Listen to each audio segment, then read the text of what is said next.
This is a workshop on improvisation in storytelling. And yeah, you're going to let me know if you want people to go into breakout rooms or anything else? Yes, I will. Great. There will be. Okay, go ahead. Take it away. Thank you very much. Thank you again, Eric, for having me this year too in the festival, and for having the opportunity to share this kind of experience that I have into the art of storytelling. I'm sorry, the story before me of Jasmina was really kind and beautiful and peaceful, but I have to get you out of that and because this is how I am. And this is what the energy that I need from you when we do improv. Hi, I'm Vuja. Nice to see you. Miss you. Have to see you back again in India. Yes, Jaji. I get reminded of all the things that we did in Coimbatore together. Yeah, it was wonderful. Yeah. Yes, sorry. Okay, so let's go back. We have to be serious. So my work into the art of theater and improvisation goes back from what I've started when I graduated from the faculty or theater faculty in Cluj-Napoca in Romania, and that was in 2008. And always I've been experienced this loneliness on stage in front of a public, and I love that very much. So I started to do one-woman shows, drama and comedy, of course, and I discovered this improvisation, which is actually called in the theater, it's called sport theater or theater sport. And this is something invented somehow by Keith Johnston. Keith Johnston has written a lot of books on storytelling, improv for storytelling, improv in theater. And he lives still now. You can find him on YouTube also. And his books around the world. Most of them are in English, of course. And he started as a teacher. He's from Britain. He started as a teacher, and he saw that a lot of teachers used to put kids pupils into forms, and you had to fit in. You have to be there. And your creativity was not allowed to go further and further and to be different, to say what you want to express yourself. But I have to say something really important. It's not the same thing today. I mean, I work for the past 10 years also in education. I've seen a lot of teachers. This is not the same thing. A lot of speakers, public speakers, they talk about that. But these are memories from our childhood. It doesn't happen really today. Teachers are also very open-minded today, and they do a lot of beautiful things with children. But in the time, in the 50s and 60s, well, when Keith Johnston was teacher also, he started his job and he saw this thing.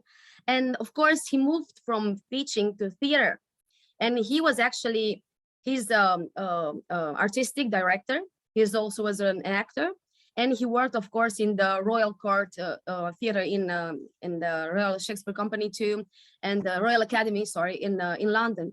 And he saw that actors were also very blocked, into different kind of shapes that you build up. You see their work, and then you just fit in. And all the time you go on stage, sometimes you just take that little sketch of you as an actor, as a character, and you use that, and then you use another one. And these are comfortable, very comfortable images of ourselves as characters, as when you're going on stage. So he said, we have to, you have to shake it up. You have to be yourself. You can't just use this kind of fixed, tipo fisso, fixed types of yourself, expressions of yourself. You have to be yourself more. And then he started to just erase all the classical acting, and he said, okay, how about we improvise? How about we do different kind of games just to shake up, the acting and the interpretation of actors? So that's what he did. And piece by piece, he realized that he can actually build up a different kind of system for actors, but also for people that speak in front of another public. That means storytellers and teachers and priests and whatever. Any person that goes in front of a public and he has to speak, he needs this kind of techniques. So through the acting, he started to create his own method. And of course, after living a lot of time in London, he went to Canada, which now he lives in Kalahari. And in Canada, that's where he has started his own theater. And he started this type of performances that's called theater, sports theater, because there's two teams of actors that do the same game, and those who wins the point, or the public applauses more, then they win. But it's a game of acting games that they are working on. This is the sport. And then at the end, he makes a lot of parallels between sport, football, for example, soccer, and theater too. So that's what his image was about. And there's a lot of companies now of impro all around the world, but they all are based on these techniques. And even in Romania, where I live and where I was inspired by my, he was a teacher, but he's also an actor, impro, Dragos Muscalu from Bucharest, he is called. And we started our own professional impro show. And we were all actors. And we wanted to do this show all around. We did it all around Romania for different kind of, companies and, multinational companies, or shows and pubs and big theaters and small theaters in the park, wherever.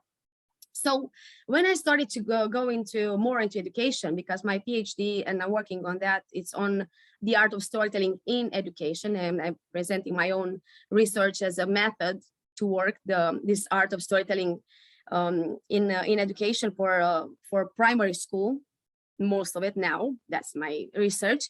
I started to use a lot of this kind of techniques, and my experience in front of the public for 10 years and in different kind of publics. You can imagine people that are smoking and talking between them and having beers, and they just need to have some fun and and or people are very, very attentive or not, and you have to gain them all. You have to win them all. That's the aim, and it's really hard.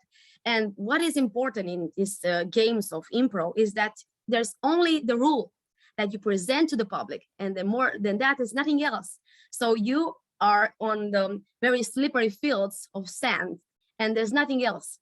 So you need to use your spontaneity or your open presence there with your mind, your creativity, your brain, everything you need, everything you can use, it's there for you at that point. But of course, there's a lot of practice before that. And so the thing is like this. His method of Keith Johnstone is based on four points, very important ones. First of all is the mask, which regards a lot the acting part, but not only, because storytellers need a lot of interpretation and they need this little mask, because telling a story is the suggestion of a character.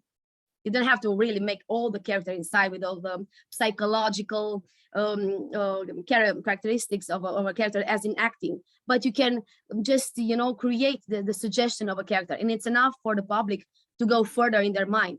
So the first point is the mask. And then, of course, is the spontaneity and how he actually tried to gain it, to bring it back from the actor into his laboratory. Then it's the art of story. This is storytelling, the narrative, and also the status.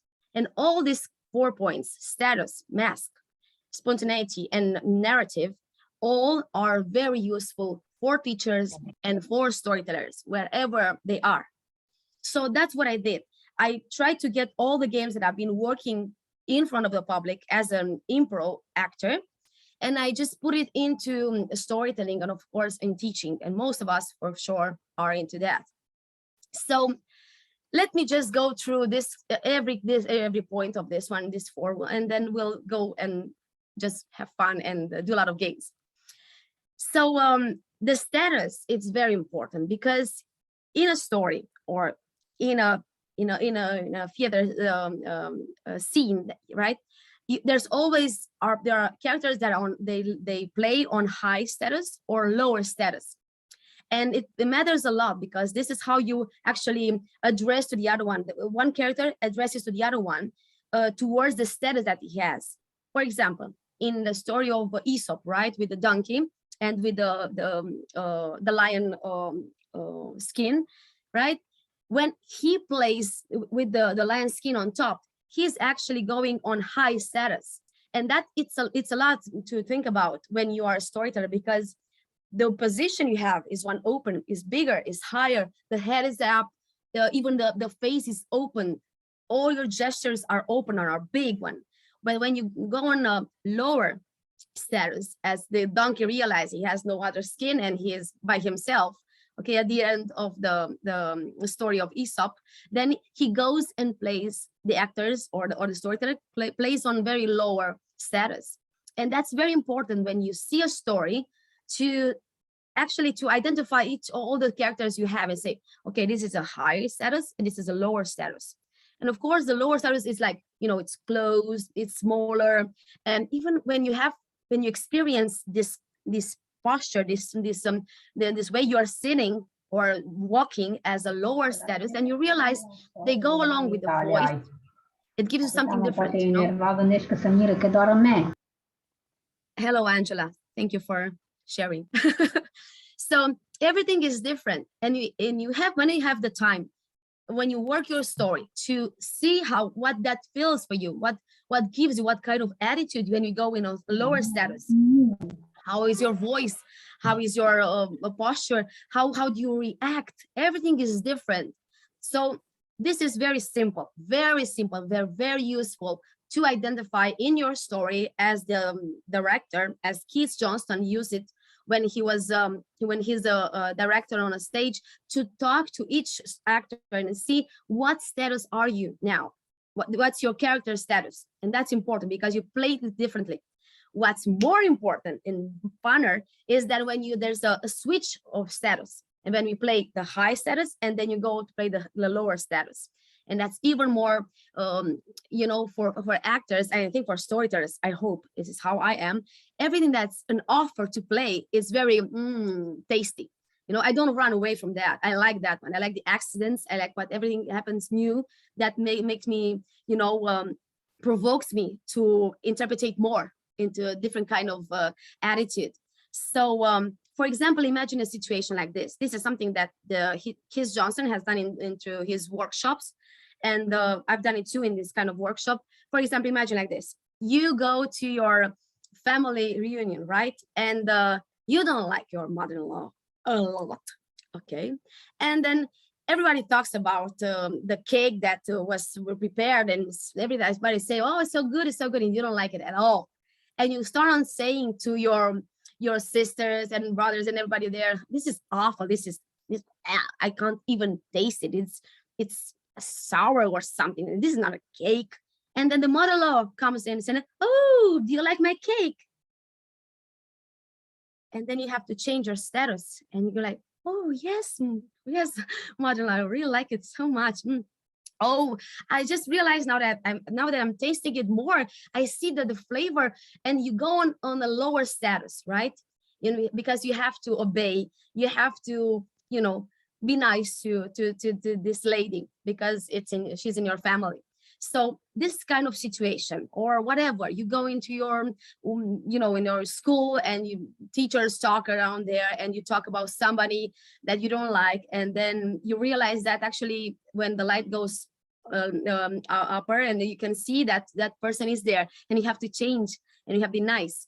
These are just suggestion of situation when you have to change, you know, from playing from high status to lower status, or the other way around. And this is a good offer to play. And there's a lot of comic inside. There's a lot of humor, and also the public will react. So it's, even if they're kids or youngsters or adults, this is a very good offer to play for actors and storytellers. And this is what a lot of workshops are about into the improv. Then of course it's the spontaneity. So what the neuroscience says about this is that there's the long-term memory and the short-term memory. And the long-term memory is the one that actually learns from the early years of our childhood. They learn by repetition and association. You know, when you do that a lot of times, then by repeating it, you learn it. And you keep that in mind for all your life. Or by associating, right? If you do that, it will happen that. So you learn that too. So this stay with you And sometimes this, because it's right here in front of your on your cortex, sometimes blocks you for doing a lot of stuff, because the long-term memory says, don't do that. Don't go on stage. You know, you remember you were little and you told a story or you told a poem in front of your class and everybody laughed because you forgot some words. Don't do that. Just don't go on stage. Keep it safe. Keep it safe. And you don't want to do that. And it's the same thing with actors or storytellers. The long-term memory says, well, don't do that because it's not safe. Maybe just do this version that you've repeated at home. It's good, it's safe, it's nice. That's what the long-term memory does. But there's also, thank God, there's the short memory. That one that goes the working memory, that goes from now to now, and you have to react now. Okay, that's more into the, you know, the impulse and the feelings of somebody, and that's what you have to get out to be more spontaneous. That's what Keith Johnson says. So what do you do? Because the long-term memory blocks it. It's there, you know, like, and you have to stop. You have to think about it. This is what's going to happen to you, and you have to give some work to this long-term memory to go further, so you can work with the short-term memory. Okay, so there's other techniques that he used with actors. For example, like you're doing something on reflex, right? Like washing the dishes, and you know the dish is there, and you know the spoon is there, and you know the soap is there, and it's normal, it's easy because you've done it before, right? So it's a reflex, and it's something that is already been learned, and it goes into the long-term memory. So while you're doing that, you can actually, for example, tell a story while you're washing the dishes, and you see how it goes there. Or just telling, the dictaphone is called, and you can just say words that comes to your mind. For example, short, legend, mistake, wise, definitely, glass. These are just words that just pop up into my mind right now, and I have to make my mind think in English, which is different. It's much easier when you think in your own language. Yes, so when you do that and you just leave your mind to see what kind of words they come into your mind, you'll see, but only when you do something else, like mechanical, right? Then your creativity and your spontaneity will will be much more at home with you. This kind of exercise, and for example, Keith Johnson gives the example of, in India you have the mantras that you repeat, and by doing that, but he just used the exercise of it and then doing something repeatedly, right? And at the same time do something different. For example, he asked actors to, let's say, I don't know, let's say write something, right? Or just say write A. As you write A, you have to respond to questions that he is asking you, or to do something, or another actor comes in and he proposes a situation. You have to go further and write the same letter and to act and be in a connection with the other actor. There are many ways, but the point is this: doing an activity that is reflex and repetitive, and it's easy for you because it's normal. And on top of that, telling a story, because this is our focus, right? Or telling words that maybe at one point they will have a connection. You can create actually a story from that. It's a way to increase. Hello, Lenovo. It's a way to increase actually your spontaneity. And I'm sure, for example, that bună ziua, Marjan, Daniela, mulțumim frumos. I'm sure that at the beginning sounds like, oh, so I have to be now spontaneous on top of telling my story. Okay, but it's just an exercise. And then at one point it will become a reflex too. The spontaneity. For example, for me, it's easy to go on stage and to react at something at that point and to be spontaneous, because it's already a reflex, that one too. It's just a matter of practice, nothing else, and everybody can be like that. And I will give an example. You go on stage and tell a story, and somebody in the back has his phone like ringing, or like now, people come in and forget to close their microphone and something like that, you know. And there are two versions. You can just don't look at it and just go further with your story, and the phone rings or something, or you can implicate that accident, you know, and say, well, there's a music into the hero's mind, and he started to fight, and he won the fight with somebody who was mean or something. And it's not, you don't have to actually say, and there was that song singing exactly that one, thank you very much, sir, or you can do that, or you just make a suggestion about it like that. There was a song in his mind, and everybody will laugh.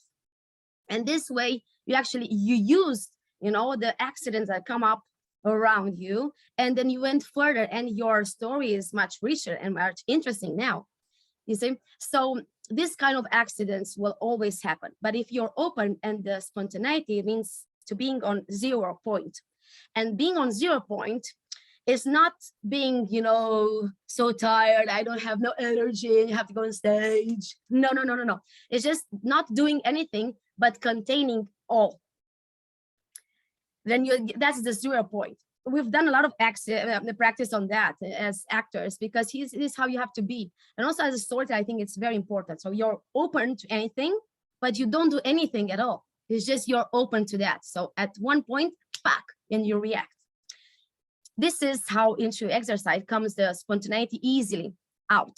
And then of course you can use the long-term memory and the short-term memory at the same time, and it's easy. Hello, everybody. Camelia, this is somebody else. Thank you very much for sharing with us. That was in Romanian. I'm not going to tell what she said. Then, of course, there's the storytelling. And what Keith Johnson says about the storytelling, that's the third point, is that when there are, for example, when you create or you improvise a story, we're talking about improv stories, that you improvise them. And there's a lot of games on that topic in his method. For example, when there are three things that happen, right? Like a girl and a lion and an umbrella, okay? You have to fix those three objects. You can't go further.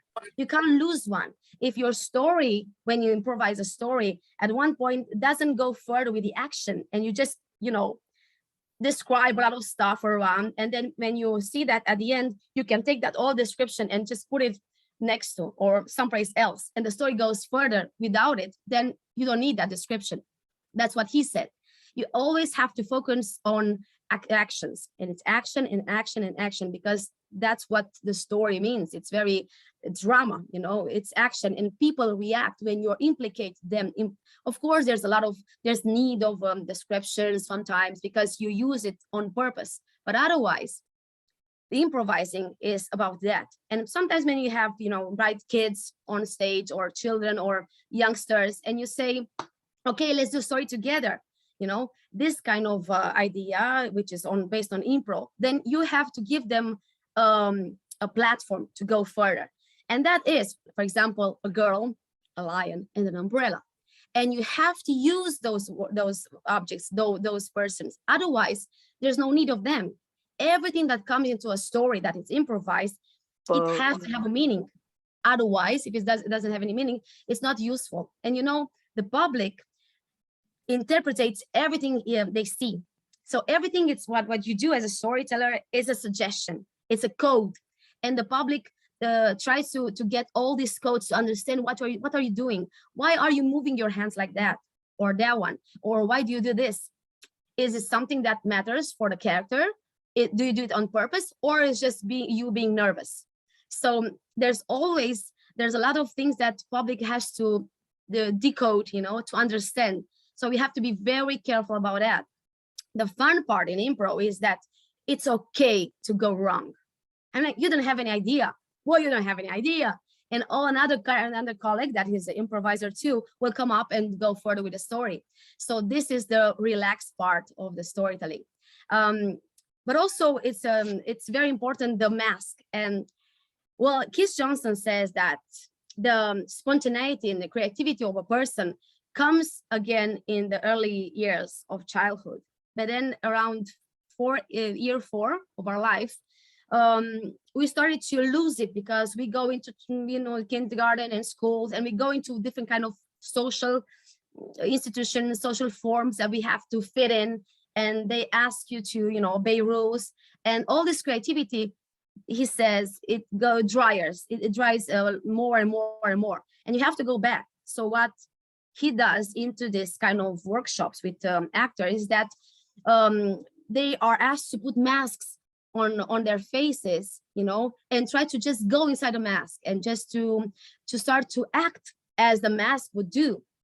And the fun part is that actually most of the actors that have been part of these workshops have started to act very silly, like children, because it makes you, this mask actually covers you, and you go into this childhood part of your time when you are happy to express yourself and be creative and be silly and do like things like this, and then of course be serious again.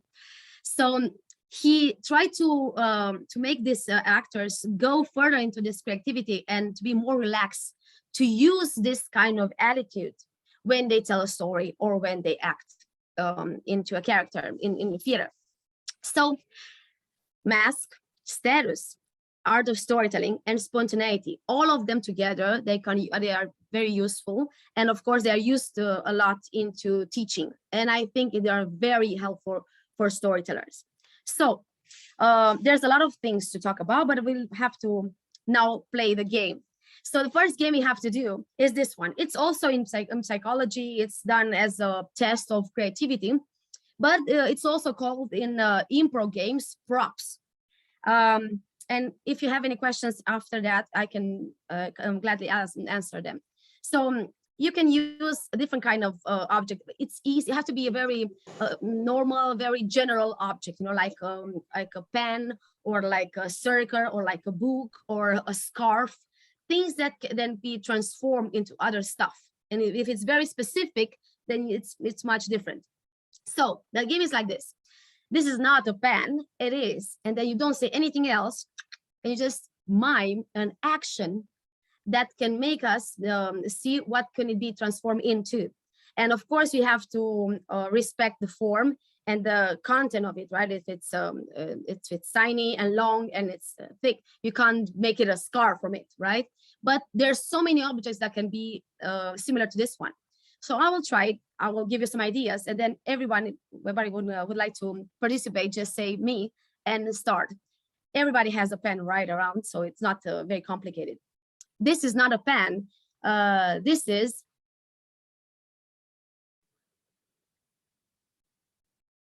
pen. A You just say, mic. A mic. right, exactly. Microphone. This is not a pen. This is Flute. right, exactly. This is not a pen. This is Cigarette. Cigarette. right. Thank you. Okay, everybody who want to try.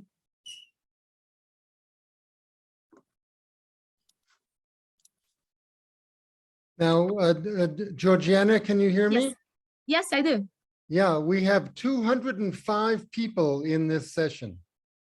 I know, but some games are just, I have to make them open. I mean, like, I can't do Okay. with small Well, groups. I will do that too, don't worry. the thing is that if too many people are talking at once, I will mute everybody, including you, and then you immediately unmute yourself, okay? Right, or I can actually offer voluntarily somebody to talk. Okay, go ahead. Okay, let's see. Well, I saw that Renu, she's very into it. So can you make us a suggestion? Okay. Let's see. This is not a pen. It's a brush, hairbrush.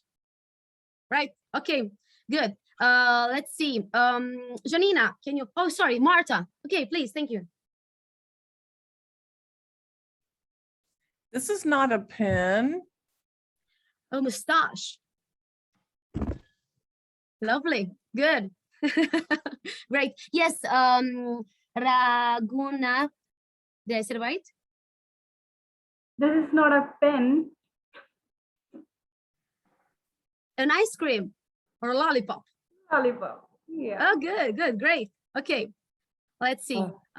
There's a lot of people, but actually not only those who actually have the light, the camera open. Shri, Karuna, This is not a pen. tennis racket. No, it's a sword. Sword. went- Oh, sorry. From the saying, pen is mightier than the sword. Yeah. Don't worry. Okay. Lakshmi. This is not a pen. A straw. Lovely. Great. Good. Okay. So yes, Banu. This is not a pen, but A paintbrush. yeah. Great. So you can go further. You can actually invent a story around one object.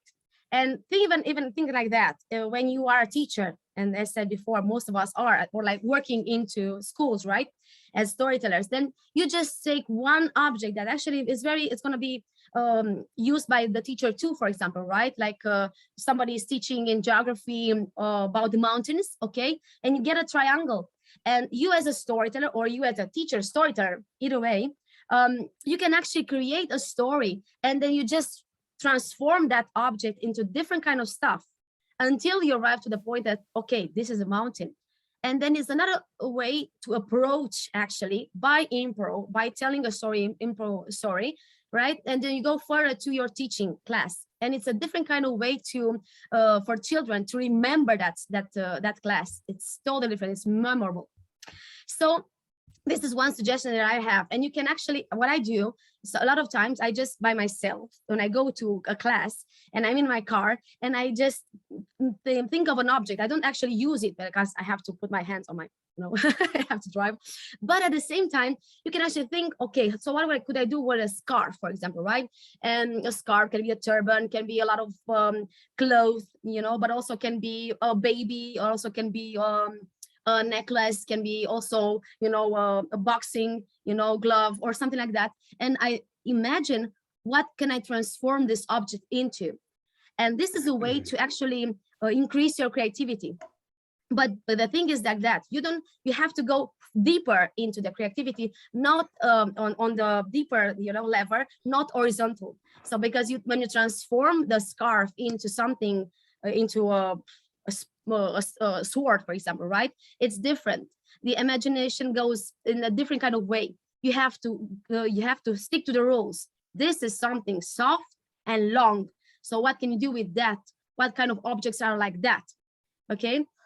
This is the first game that's this metaphor, the transformation of an object, and it's very good and it's very useful for your children too. And you can also use this kind of game before telling a story, for example. Maybe you as a storyteller, you have an object that represents you, right? Or a bag or a hat or whatever you have, or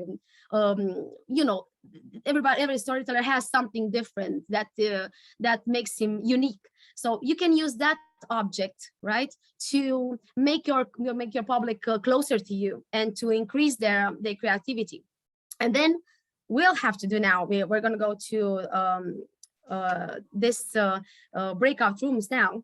But first of all, we have to do it just in public, just for you to see.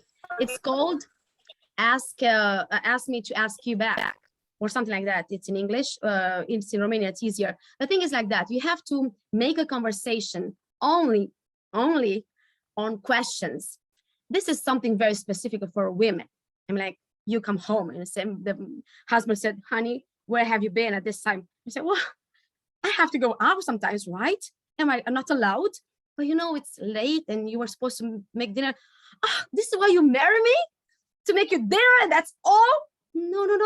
Why are you upset now? Do you think I'm upset? You see I'm crying? Well, where did you go? Well, does it matter now for you? Do you actually really love me? And you go further and further, just not to get out of the situation. And this is how women actually have this mechanism of always answering a question with a question. And it's very good and very helpful for the critic intelligence, you know, to always question and to find a way to get out of the situation by asking another question. So I will ask Eric to go into breakout rooms and to just do this kind of conversation.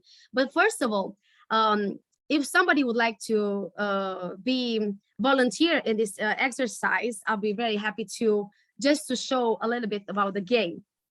Is somebody would like to? Yes, okay. Thank you very much, Renu. Can I say Renu? Is that okay? Great. Okay, please turn on. Okay. So first of all, you have to ask a situation for the public, all around the public that will not be implicated, because this is how you always keep the public inside the game. For example, you are in a class, right? You can't do the game with everybody.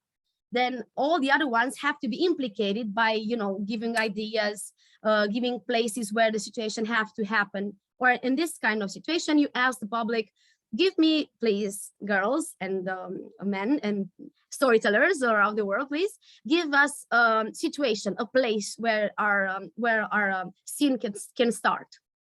It has to be general, like not in, I don't know, Titanic Mall in Chennai, right? Has to be, or one of the malls in Chennai. I've only been in one, but it has to be like at the doctor, in the restaurant, at the store, at the zoo, something like that. You can write, right, a hotel, okay. Supermarket, lovely. Let's take the supermarket. Okay. So first of all, like I said about the status, there's always the two improviser, and that's what the one that organizes it, the presenter has to arrange, is that, for example, there's a situation like this, right? There's always in a supermarket is the seller, right? And the client that has to buy something. And there's always a status. For example, if I ask you first and I say, what would you like to buy, please? It's definitely clear that I'm playing on a higher status, right? And of course, when you go on higher status to the other one, okay, then there's the conflict. That makes it interesting. There's always the conflict, like in drama, like in story, that makes the story go further. And it's very important. Okay, so would you like to be the client or would you like me to be the client? Anything is fine with me. Would you like to start to ask another thing? We don't discuss before which character are you and which character is me. Okay, so the first one that asks a question actually already decides it. Do you want to start? Where can I find the yogurt? Excuse me? I said, where can I find the yogurt? Can't you see it? It's there. Well, I couldn't see it. Why else would I ask you? Excuse me? Did you say something? Yes, I did. What? I just said it. You were not listening. It's an affirmation. Make it a question. Okay. Why weren't you listening? Okay. Would you like to buy it or not? I wouldn't want to buy it anymore. You know why? Why? Because you're not paying attention to me. Do you understand? Okay. You're good. You make it at the end of the question. Okay. Lady, can't you see there's a line in the back there and people are waiting for you to buy the yogurt? Ah, that's better. I was hoping for an apology, but looks like you aren't going to apologize, right? You're sweet. My dog is barking now. I think I better go on mute. Dog is barking. Thank you very much, Renu. So yes, this is kind of an example. Exactly. Thank you very much. Yeah. So what would you like to buy? What kind of a question is that? Well, shouldn't be you the one to say what you want? Oh, can't you see I'm a vegan? How could I see that? Can't you see I'm wearing green clothes? Does that matter? Can you give me that soya milk over there? This one or this one? You know, and so on. This is a kind of conversation that makes, because you have to always be careful to make the action go further. If you like, there's this trick like, can't you see that? can't you see that? Do you realize that? Do you realize that this is a tricky question that makes you only go into the same circle, but not the action doesn't go further. Okay, so but let's do that now. I don't know how many people are there and how many people like to participate, but that's up to you, Eric, to see. But the thing is like that, we should go into let's say 4 people in one room. Is it, if it's okay for that? Yeah, just 4 people, one room. So and each one of the like 2 and 2, the other 2 that are not talking will have to see and observe how difficult it is or not, you know, and then to exchange, you know, like, so the first couple go and to talk, and the second couple propose a situation, and then you switch the other one. Okay, and for that, let's say no more than 10 minutes, so 5 minutes for each of you, just to experience this. Okay, so just pick a situation, as I said, into at the laundry, and at the doctor, and in the marketplace or at zoo or something like that, which is generally situation, and then you go for it and try to see how long can you go into this kind of conversation only into questions. Thank you. Have fun.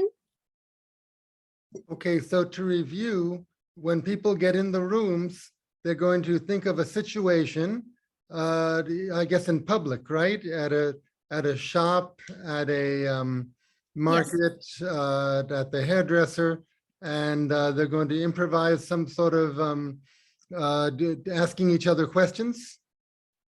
One will be the customer, one will be the worker, like that. Yeah, right. Okay, so I will make, there's 225 of us here.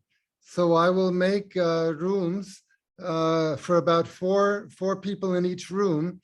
If there's nobody talking in your room, come back to the main room and we'll help you. Okay, so now here we go. Just one moment. Breakout rooms. Recreate. 220. So and who's good at math? How many rooms do we need for 220 people? We need about 50 rooms, I think. 54. 54. Yeah. 54. Georgiana, Yes. hi. Does it always have to be a conflict? These dialogues sounds like it's always a conflict.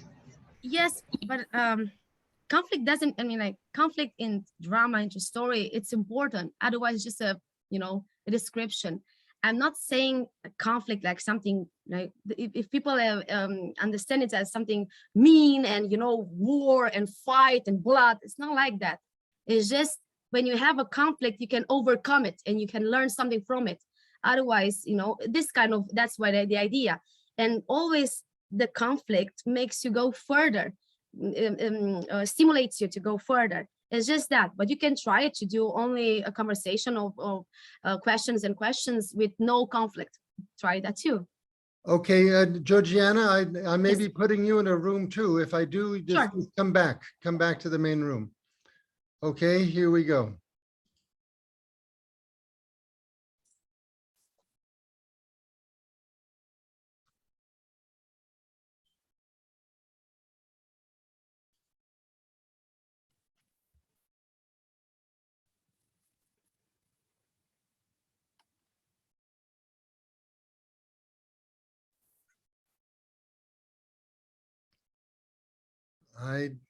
I don't know if it's happening.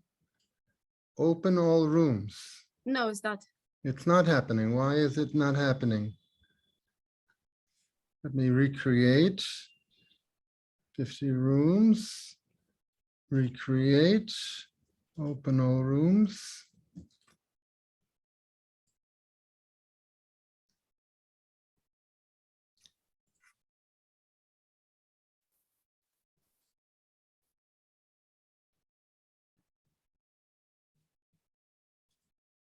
Or we can just, do the game like this with everybody.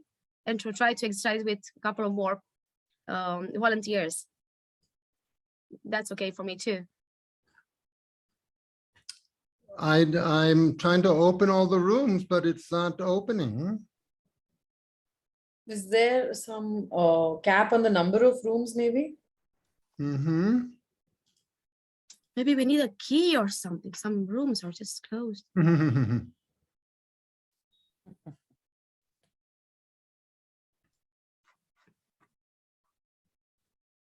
How about we try it? Maybe somebody would like to open until, yeah, sure. Okay, Marta, please.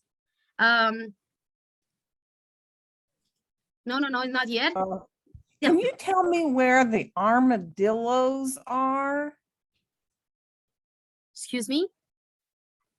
Can you tell me where to buy the armadillos? I didn't know. I'm looking for an animal. I need to buy an armadillo.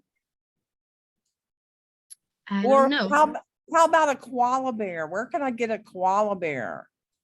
Are you sure you are in the right place?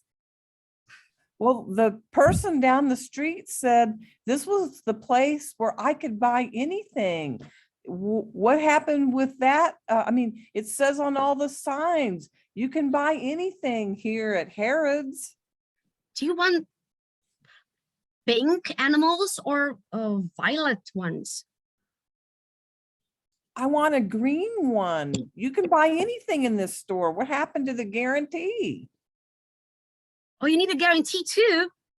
Oh, yes, the guarantee that I can buy anything I want in this store. And you're telling me that I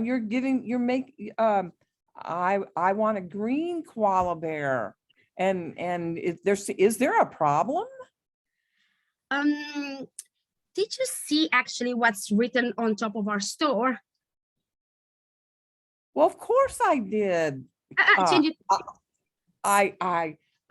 Do you doubt what I'm telling you? Do you know this is ophthalmological cabinet, medical one for people that they need to change their glasses?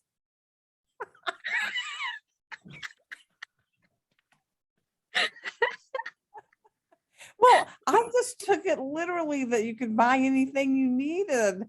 I didn't realize that there was an understood limitation to what you offer. Can you spell that out for me a little better? Can you not change your sign for people like me that don't understand it's just about eyewear? Did you see that on there was written what you saw, but then can't you see that very down there was written with more words? Can't you see this is a test to see better? Can't you see? I need glasses. I need to improve my glasses. Wouldn't you like must be out of date? Wouldn't you like a pink or violet glasses better? Oh, Okay. Where do I sign up? Great, I got you. Thank you. Thank you, Marta. Yes. Okay. Thank you very much, Marta. So this is the kind of that's where you see there's no real conflict in it. Okay. So this is kind of and it's always about fun. Of course, you can use it for kids that are, they're going to upper classes, and it's much more fun when you go to work with teenagers or with adults. Good. So let's just try one more time, and then we go further with the next game. Somebody else would like to try? Good, Marta. Thank you very much. You're great. Who'd like to try? Nobody? Okay, Divya, sorry. Yes, yeah. Okay, good. So hey, David, let's have a situation here. Can you give us a situation? You can write it down on the chat, a place where to start it, a general place to start it. Can we do a school or a classroom? Okay, good. It's very important when you are an improviser to ask this kind of questions for the public, because first of all, when you propose your own situation, then sometimes somehow you trick yourself, because you make it easier for you, because you know that kind of situation and say, I want to do that one. But when you are open to see what the public will give you, they might give you the same thing, but you are open, to see what's next. So this is also a way to, increase your spontaneity and to be open for that. But we can go with school, okay, or park. Yeah, good, or park, or a doctor. Oh, I like that one. Would you like a doctor, please? Yeah, this is yes. Sorry, I forgot it. In India, it's yes. in Europe, that's no. Okay, so let's go to the doctor, right? Is it okay for you? Okay, so would you like to sit, or you want to sit stand up? What do you think I want to do, doctor? My stomach is paining. Excuse me?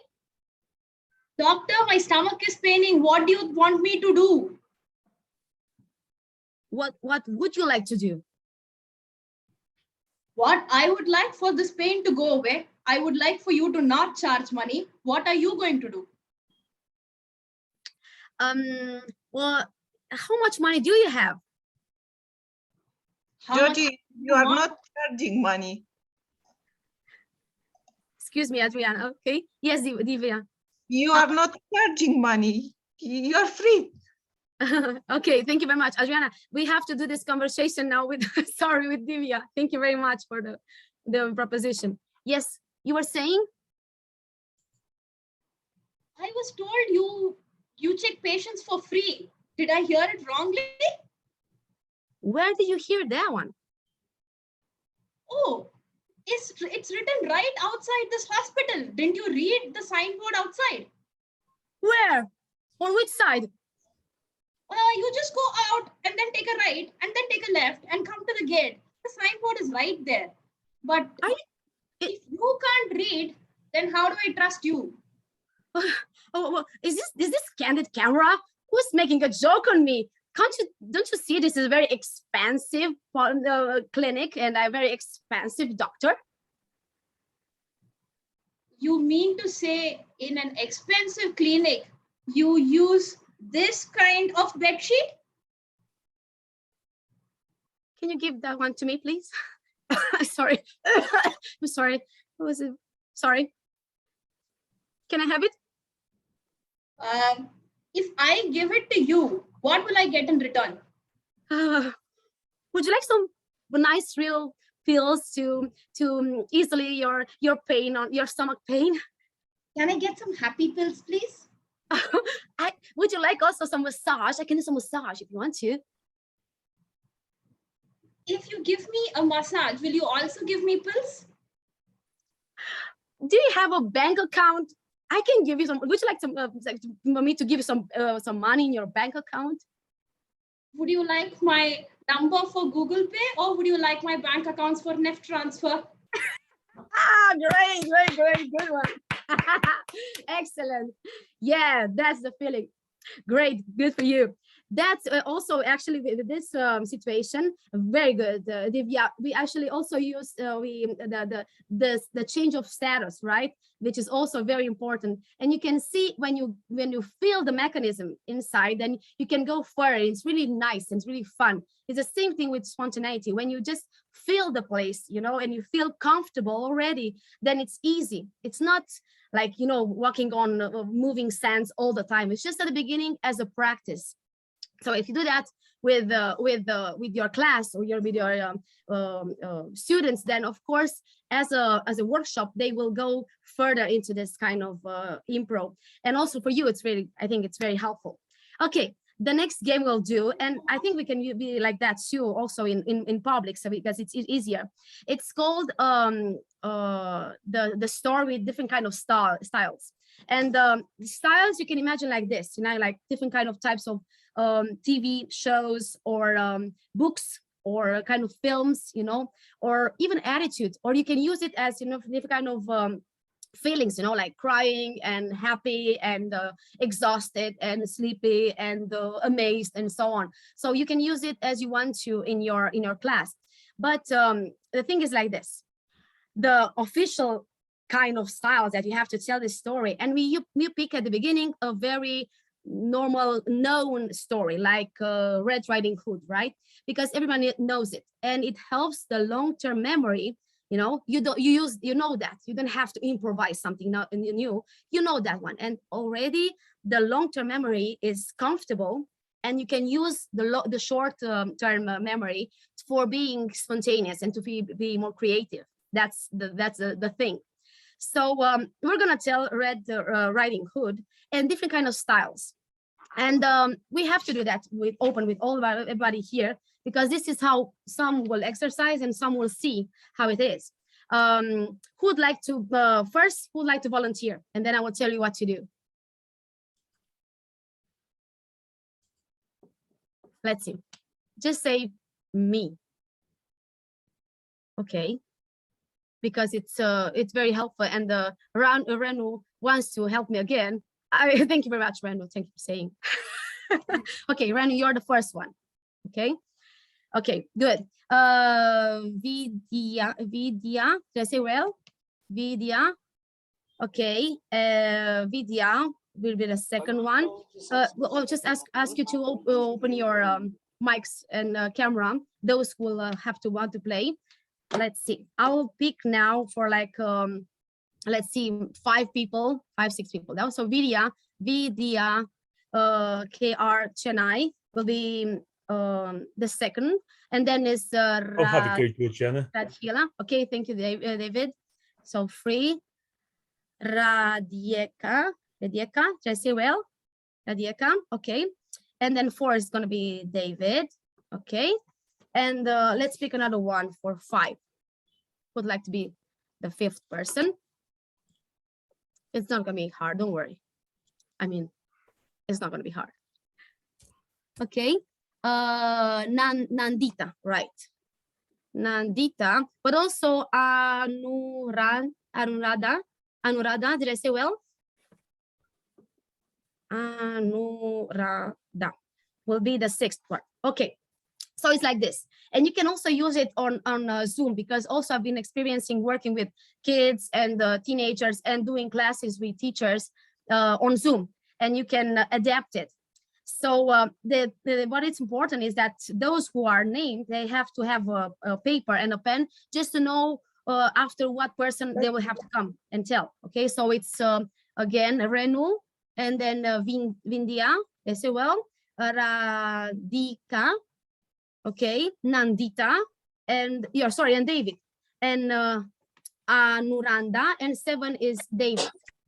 So each one of you will go one after the other one, and just to know which one are you, so just to know to go further. So we'll tell the story as it is just one person. Okay, so first Ren will start a story, the Red Riding Hood, and then you'll tell the story. When I say stop, the second improviser will go and take the story further. Okay, that's it. And then when I say stop, the other one and the other one and the other one. Of course, when it's on Zoom, you know there's like a couple of seconds of difference, but it doesn't matter. You can go. We can do this. And then Giorgiana, I'm not clear about the order. Yes, you are after Anuranda, David. You're the 7th person, 7th improviser. Anuranda Raghunathan. Yes, after her. Anyway, I will say the name. It's much easier. Before the next one will tell, I will say the name. Yes, please. Thank you. That will help. Yes, right. So we tell the story, right? The idea is that when if the improviser will return them back to the public, they could hear just one voice of a storyteller that tells the whole story. That's the idea. Okay, but when I said about the styles, that means that, for example, Renu, you will tell the story in a style, and you'll do it in like a kindergarten, right? Like, once upon a time, it was a little so sweet girl, and hi, and she was so sweet. Că tu ești la, mă. Că nu Silvia Matei, bună ziua, bine ai venit. Te rugăm să închizi microfonul. Yay! Asha, so you are kindergarten, right? Next will be let's see, which was the next one? Vidya, right? And Vidya will tell the story into opera time. Yes. Yes. Maybe you can turn off all the mics and then we'll begin. Eric.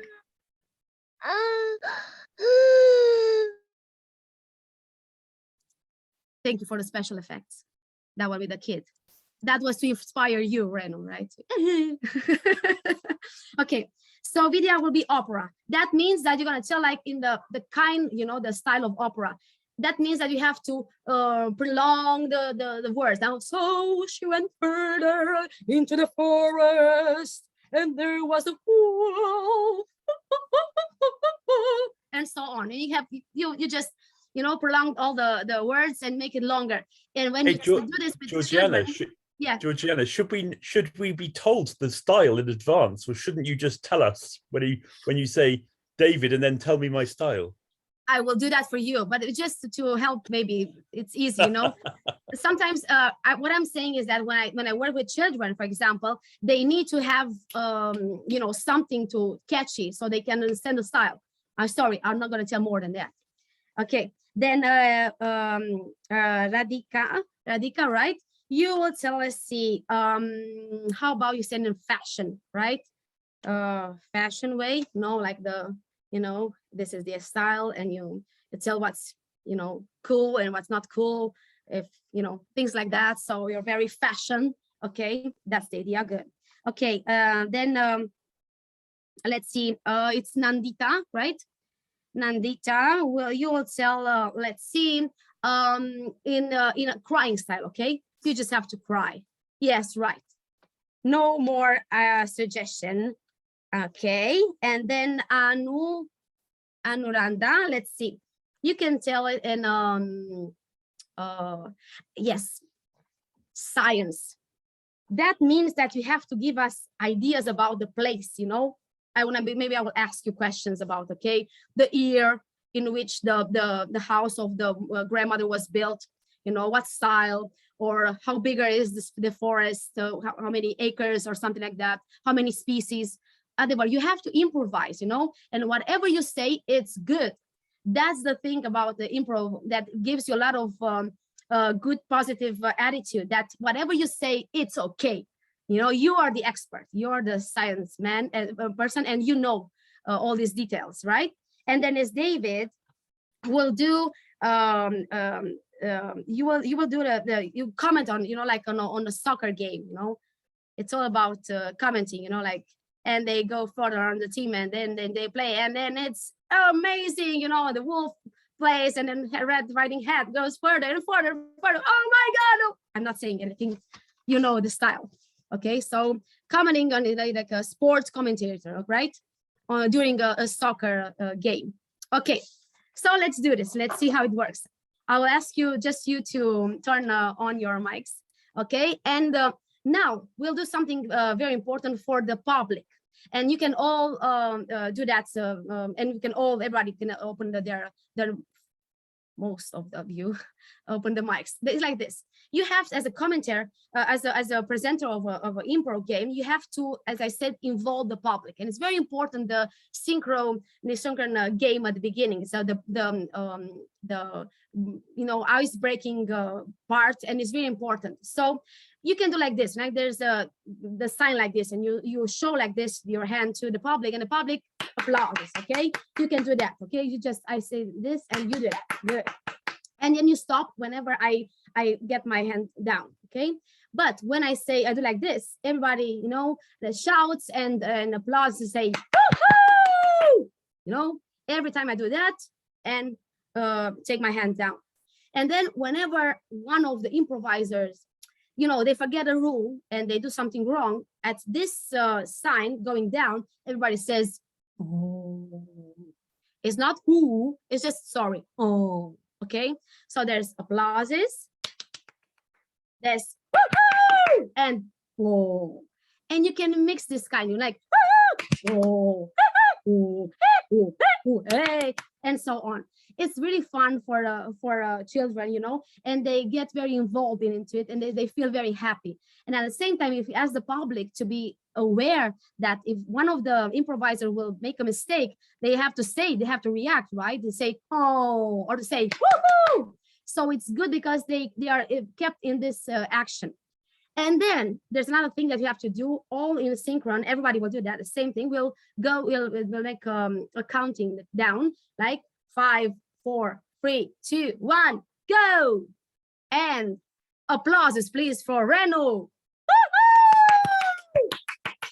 Please. Okay, I had a doubt, Georgina. I just wanted to know whether we should stick to the traditional story, right? That's the platform. You have to stick to something, but then if it goes further differently, it's okay. Okay. One more doubt, Yes. Georgina. Like the story will be stopped by Reno at one time, and I continue from there. Is it not, or No, is it I the will same stop thing? it. I will you will stop, and it will be continued from there. It won't be right from the Yes. beginning once again. No, you'll begin from there on. From there on. Okay. Great. Please, Ernie. Once upon a time,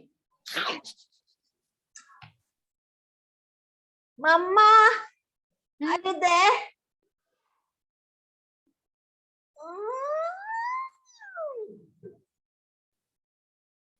Mama.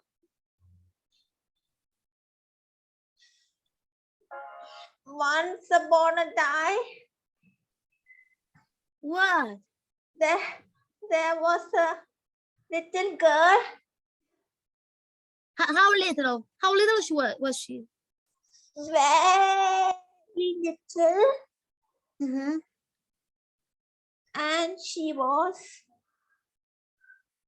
wearing red dress. I like red. Okay. Da. So what happened next? She wanted to see her Mama. No, she wanted to see her grandmother. Okay, thank you very much, Renu. Vidya, go for it.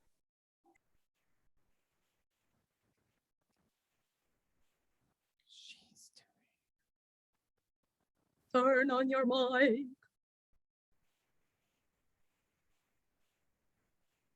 The small young girl went into the jungle. Her mother had told her to go straight to the grandma's house. But Red Riding Hood, as she was called, saw some beautiful flowers. Thank you very much, lovely. And we go further. Radhika. Wonderful. So, oh my God, she was just walking on the forest, and you know what? She forgot her stiletto red heels. Yeah, and you know what? She was saying, "Oh my God, I forgot," and then she forgot to wear lipstick and her mascara, and she said, "Oh, it's such a hot day. Thank God I didn't wear all of that." Oh, and then she forgot her Gucci handbag. Oh, and all her money. You know what? She gonna give grandmama? And then, you know what? Suddenly, from like out of nowhere, there's this stinky gray color wolf. Yeah. Oh my God. And you know what? He didn't have any perfume on. God. Oh, she was stinking. Oh. Lovely. Thank you, girl. Thank you very much. Let's go further. Okay, Nandita. There was a wolf. I'm sorry. This is too much. Who came all the way, and that wolf wanted to This is a transforming and healing festival, okay? So wanted to attack little Rennie. But little Rennie, so innocent, looked at the wolf and smiled. Thank you very much. This is too much. I mean, it's too much healing. I have to go further. Thank you very much. Thank you. We go further, okay? Nuranda? Yeah, hi Georgia. I have to go with silence, right? Yes. Please silence. Yes, my dear, because you are one of the member of the Royal Academy, we'll talk about the house of the grandmother, as I said before. What can you tell scientific facts about this house, please? Any style or just like that I can in my own style? Please do your own style. Thank you. The house is really very far from this forest. How should I go? Or which way I should select? Oh my God, this forest is very dense. Oh my God, this wolf is, following me. I should hide away from this wolf and move on. How should I go? Oh my God, I can't find the way from here with this, very wolf with this wolf. And I got threatened a lot. How should I go? I got an idea. I have a map with me where my mama gave. Let me take that and let me see. Can everyone help me in finding my grandma's place? Take your finger as a pointer. Come on. Abracadabra, abracadabra, dabra, dabra, dabra. Yes, I found the room there right away. It's very bright. My grandma house is in this way. Yes, I believe. Come on, let's rush and we run forward in that place. And my mama house is really very beautiful and I love to go and meet her. How many windows does it have? How many windows? Yeah, it has plenty of windows and give me a number. It has around 20 windows with cross ventilation. How many levels? 2 levels. Okay. When was it built? In what year? It was built maybe in 1920s. Wow, okay. Yeah, and it was built in amazing way. Wherever you open the window, you can get the fresh air, and you feel very peace, and you can get the healing energy when you get the air around the house. And if I open the window, I can see the great scenic view of the complete, mountain view and, forest view, everything. Such a beautiful house. And now I'm going to go in that direction and meet my grandma. Thank you very much. Thank you very much, Ranuta. That means, you see, that's what was your PhD on the topic of your PhD, of course. The thesis, of course, was the wellness of the grandmother's house in Red Riding Hood, and your thesis was really accepted in our Royal Academy membership. So thank you very much. Again, congratulations. And then we go further. David, do you hear me? Hello, I'm David. with you. And now it all is kicking off. And Hood is entering into the house. Hood swings the door open. He doesn't even wait for Wolf. Wolf is in the bed. What's Wolf doing in the bed? Wolf is in the bed. He's sitting up straight, but he's looking, he's giving a different appearance I've ever seen before, because Wolf is wearing grandmother's clothes. And grandmother, but Hood doesn't realize it's grandmother. So Hood advances into the room. She's on the attack. She's going forward to the bed. Oh, grandmother, what big ears you have. Oh, says grandmother. Whoa, says grandmother. And oh, yes, she's coming forward now. She's coming forward. It's not the grandmother. It's Wolf. It's Wolf. Hood doesn't realize it's Wolf. Hood doesn't realize it's Wolf. But all the better to hear you with. All the better to hear you with. But oh, grandmother, what big eyes you have. Oh, but to see you with, says Wolf. Thank It's you. not Wolf, it's grandmother. And oh, now who's coming at the door? Who's coming at the door? There's someone at the window. It's Woodcutter. It's Woodcutter. He's seeing it all. He's seeing it all through the window. Woodcutter's advising, and Woodcutter's coming round to the door, but it's too late because Wolf has said to the answer, oh, grandmother, what big teeth you have, all the better to eat you with. And grandmother has eaten Little Red Riding Hood, but it's not really grandmother, it's Wolf. But the Woodcutter is into the room with his axe, and swish, swish, swish, chop, chop, chop, and the stomach is open, and out pop Wolf. No, grandmother, it's grandmother and Little Red Riding Hood, and they are safe and Thank you. Great, David, wonderful. And I will just end the story into a romantic style. And though there was a lot of blood everywhere, and there was a little bit of fighting, and but there's a lot of hearts all around, and nice unicorns flying, and it was so exciting, and I'm just so in love with everything that happened. So I just want to say I'm so happy, and they all just they never fought again, and they lived happily ever after. Good, very good, guys, very good. So this is kind of it was great. You are all wonderful, really great.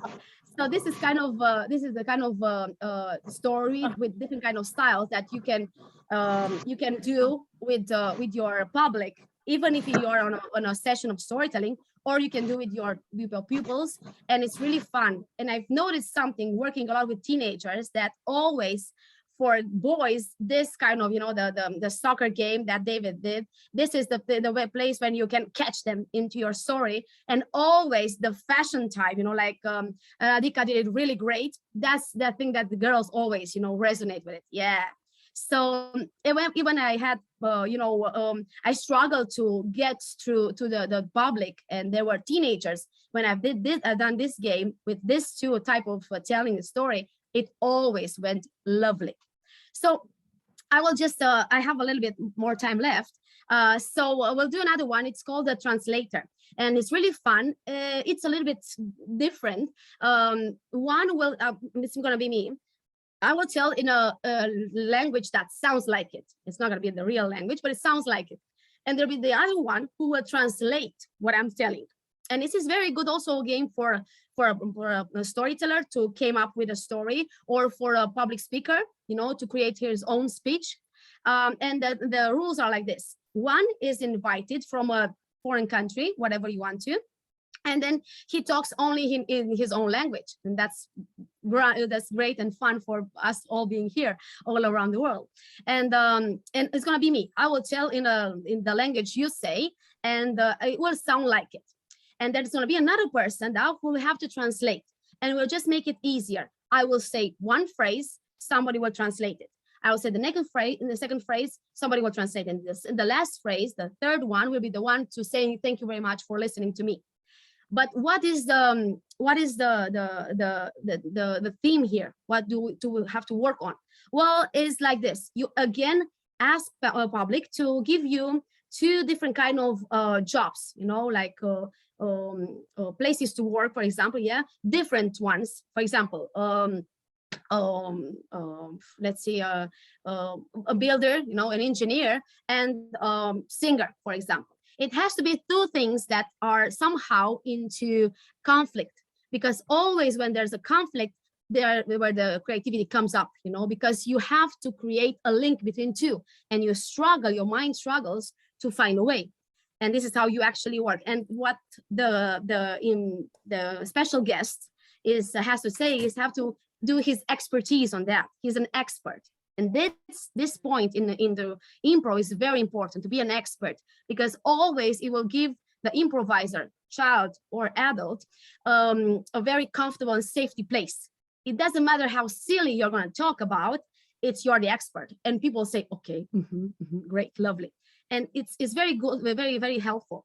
Good. So I will be an expert. And let me ask you, give me a job. Give me a job, whatever, any kind of job. Hairstylist. Hairstylist. A hairstylist, lovely. Okay, give me not another job. Let's say a quality that doesn't really have anything in common with hairstylist. Teacher. Sorry? A teacher. Mathematics. Mathematics, okay. A hairstylist who's good at math, okay? That's the expert. Okay, so that means already that in my mind as an improviser have to make a connection between these two. Okay, and then I'm the expert, so whatever silly stuff I improvise, it's okay because I'm the expert. But I'm just going to talk in another language, and so I have to ask somebody else to translate that. Okay, so the hard part is not for me but the one who has to translate. But I make it very easy. Again, for the one who has to translate, have to think also, okay, so what is the connection between hairstyling and mathematics? Okay, whatever, you know, you have to use 2 brushes and then your hair is more curly or whatever. It can be any silly stuff, okay? But that's the thing. So who would like to help me? Who would like to translate me? Marta, do you want to do that? Or Nandita? Yeah, okay, Nandita, good. So give me please a language. I mean a foreign language for you Indians too, right? Don't say Tamil. Give me a foreign language. Portuguese.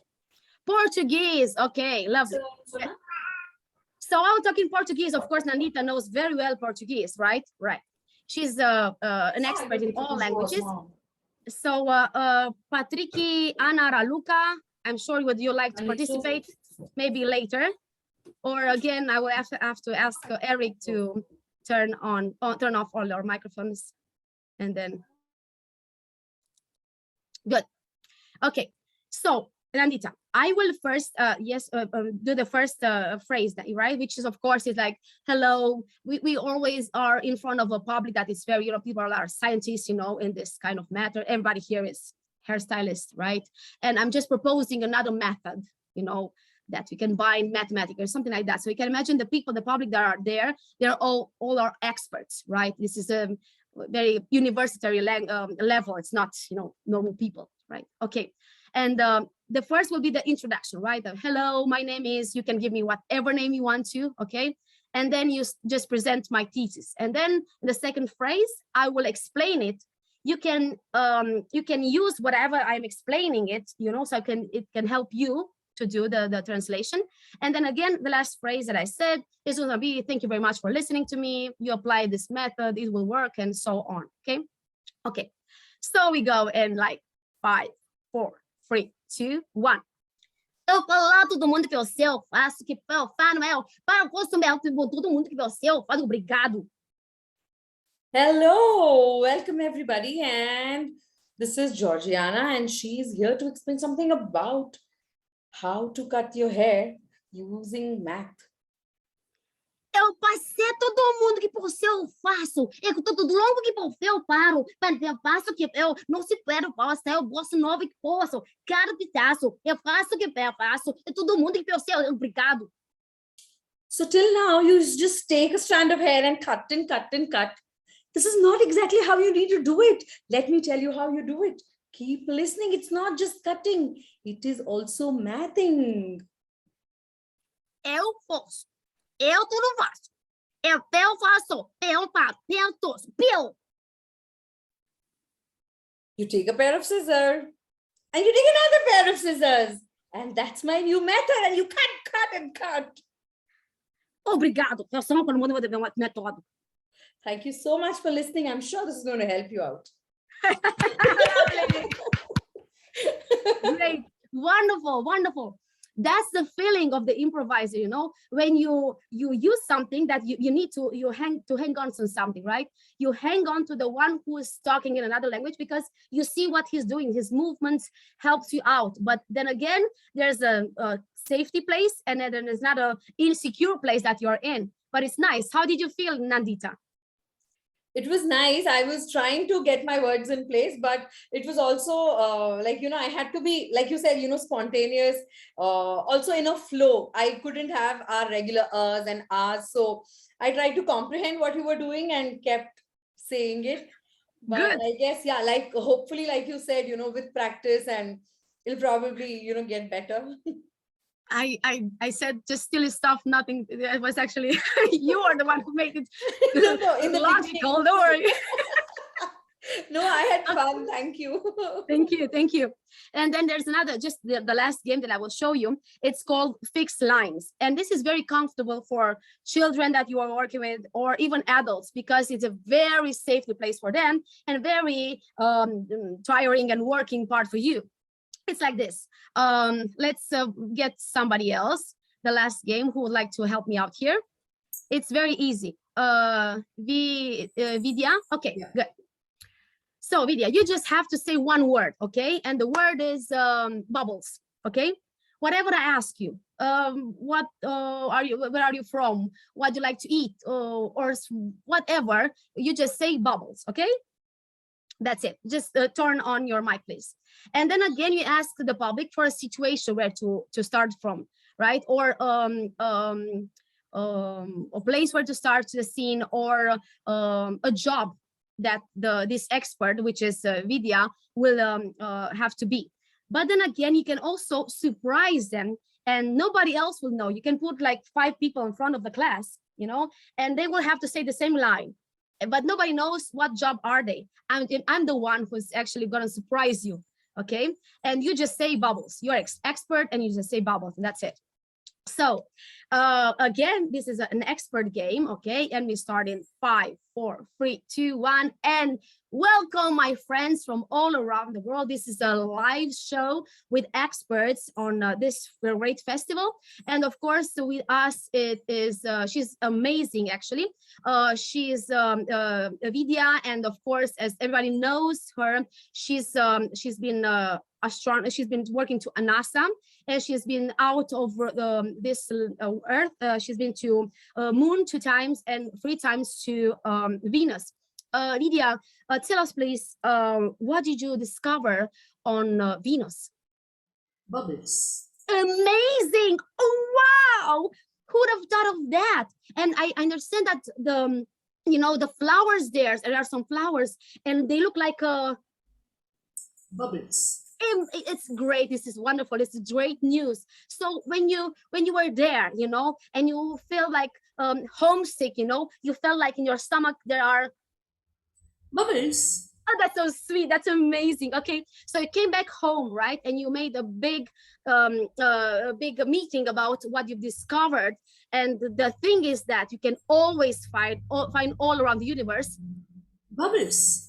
This is a great fact to know about. This is huge. I mean, Vidya is amazing. So please tell me, you as an astronaut, right? What do you eat every day? Bubbles. You're great. Your face is so shiny, and your skin looks so nice and sweet. And of course, you use a lot of bubbles. And of course, your advice for those who would like to be like you is to use a lot of bubbles. Exactly. Thank you very much. Good. So this is kind of a game that you can use at the beginning because they will feel very comfortable. Everybody likes to do this game again and again. It's hard for you because you have to always make up the questions and invent, you know, different kind of jobs. Like, and I have a list, for example, doctor and singer and actress and ballerina and, you know, soccer, sports, you know, different kind of jobs, you know, for boys and girls, or even for adults when I work with parents or teachers, but also they have to be surprised about this. And that's a taste of comedy, of humor, and it's always useful, always. The humor makes people relax and be more open and to be more interested on what the speaker, the storytellers want to tell. Thank you very much. I think it's enough. Do you have any questions?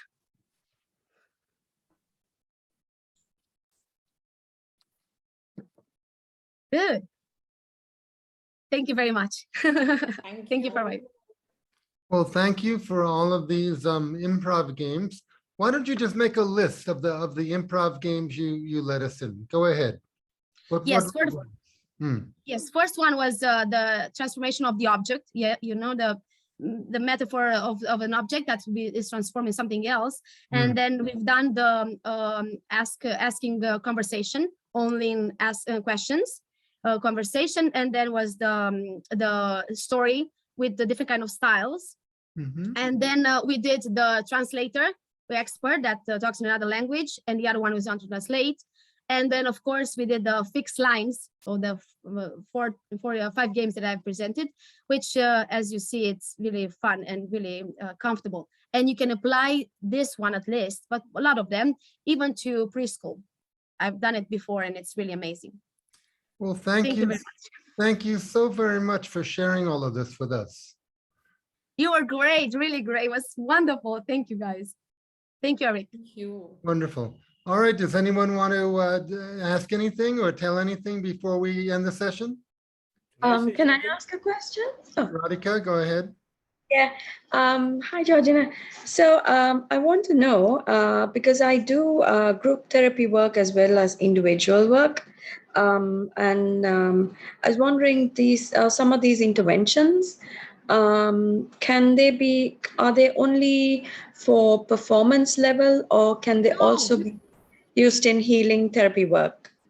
Yes, you can try them. I'm sure you can try them when you have the control, and of course you know your patients, right? You know what their needs are and what to work on, and you can control the situation. You can do this kind of games. And for example, this one, the fixed line, is the easier one, and they will feel very comfortable, and they will laugh. For example, that would help maybe later to be more open about their problem.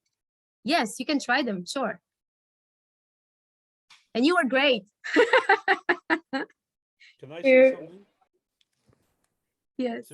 So Georgiana, thank you very much. It's a fantastic workshop, and you really wonderful evidence that improvisation can work on Zoom, because I've done lots of improvisation myself as well, but that's mostly been face to face. But we're realizing that we can do these things, and you adapted it so beautifully to the Zoom context. So thank you very much. And can I just say how wonderful it is to be in a room where so many Romanians are here in the room. It's fantastic. So hello, Romania. I have to say thank you to all my Romanians that have come this year to participate. So thank you very much. Mulțumesc mult din toată inima. Thank you, David.